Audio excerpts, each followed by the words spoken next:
بكم أعزائي المشاهدين. النهارده معانا خبر عن اللاعب صلاح محسن. اللاعب صلاح محسن هو لاعب كرة قدم مصري، ولد 1 سبتمبر 1998 ويبلغ من العمر 24 عام. ولد في الشرقية في مصر وطوله 1.84 متر، وهو لاعب مهاجم.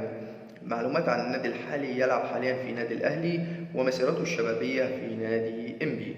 أما عن المسيرة الاحترافية للاعب: 2016-2018 في نادي إنبي، و2018 في نادي سموحة، و2018 في نادي الأهلي، و2020 مع نادي سموحة أعرى. وأما عن المنتخبات الوطنية التي لعب معها: مصر تحت 20 سنة، ومصر تحت 23، ومصر للمحليين، و2017 مصر للمحليين، و2018 في منتخب مصر.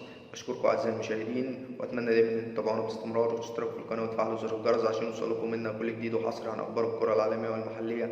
وشكرا لكم، والسلام عليكم ورحمة الله وبركاته.